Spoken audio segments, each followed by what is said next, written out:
Thanks for all coming.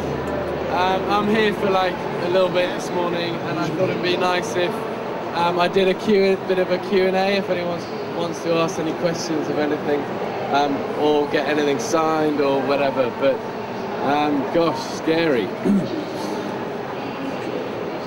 So anyone want to ask anything? How's my shoulder? Shoulder's mended-ish.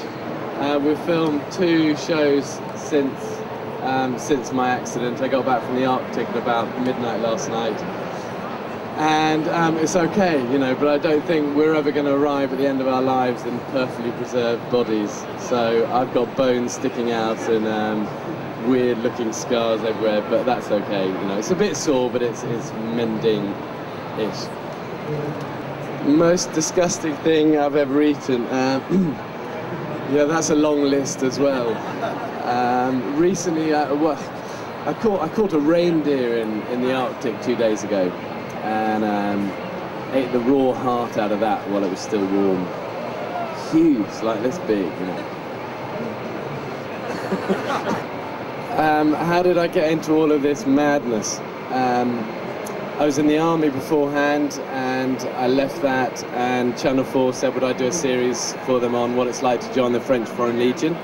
So we did a series on that, and then they said, why don't we just drop you in lots of weird places and you show us good ways of getting out of it. So yeah, and the madness started from that, really. Do you know, I so nearly didn't do this. I remember about a week before we did the first ever show in the Rockies in America, and I thought, do you know what, I really don't want to be a slick, smiley TV presenter, and I've taken the piss out of people like that all my life, you know. And the more I said that to them, the more they said, we don't want that, we want the good, the bad, the ugly, the dirty, the messy. And I said, well, I can do lots of that. So, and Shara, my wife, who's here today, she said, just go and do it, and then at least you know what you're saying no to if you don't like it. And we went, and it was everything I loved. You know, we were diving out of planes and chasing snakes and jumping in rapids and climbing trees, and so yeah. Worst experience prior to what?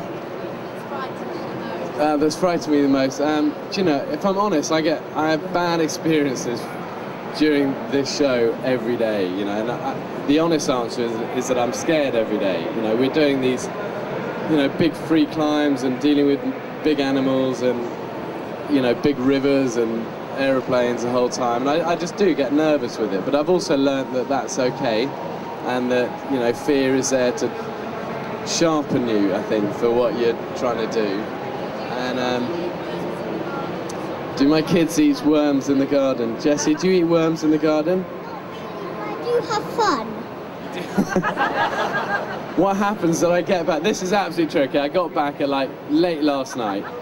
First thing this morning, all they want to do is they go, could we put up the hanging bivouac in the tree? And I'm going, just, you know, no is the answer. Maybe next week we'll do the hanging bivouac. But all they want to do is eat ants and worms in the garden. I want to just have a decent meal and hot bath and nice soft duvets and things like that. How did it feel to fly over Everest? Amazing. You know, it was a great privilege, that, really, and it was something I'd dreamt of doing for a long time, and it was one of those expeditions, the more we got into it and the more we planned it, the more minefields we kind of hit, really. And I think what was nerve-wracking about that one is there was so much out of our control that could happen. You know, if oxygen freezes and, you know, you're flying parachutes at 70 miles an hour in minus 50 or 60 degrees in the biggest mountain range in the world. So there was a lot to go wrong, and the truth is we got quite lucky. We just had a perfect weather window, and it sort of happened. But I remember sitting on the takeoff, and I tried 3 times to get this thing off the ground, and it just wasn't happening. And, you know, my standing pulse rate, I remember, was 160 without moving, just because you're so scared, you're weighted with all this stuff, and so many sort of experts have said, look, you'll never get this thing off the ground at that height. But, you know, we did get lucky, and I was very, very grateful man to land after that one. So not again. If I have any mad ideas, tell me to stop being an idiot. Favourite place I've been to? Do you know, I really love home. the more of these things I do, the more I realise, God, you know, we live in an amazing country, actually. And I kind of hadn't really realised it, I think, till I'd really... You know, the last few years we've gone to so many of the extremes, from the Siberias, the Australian outbacks, the jungles of Central America, to the swamps of wherever. And, you know, we live in a cool country. It's not minus 50, it's not plus 50. There are no crocodiles. You know, there are not many snakes. It's just a cool place here. So I love coming back to my family. I love coming back to the UK. I think one of the most interesting places we filmed was Patagonia was amazing. We did a few shows down there. Up in Yukon and northern Alaska is always a great place to go, just because it's so huge and wild. But, you know, literally this week we're in Norway, northern Norway, right up in the Arctic Circle.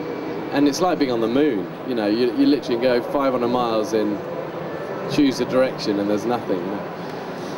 So yeah. Who's better, me or Ray Mears? Listen, Ray's a great guy. I've got nothing bad to say against him. Yeah, you know, genuinely, I think he does an amazing job, and you know, we do such different kind of things, really. I'm not quite sure why he's always quite so nasty to me, but I think he's great.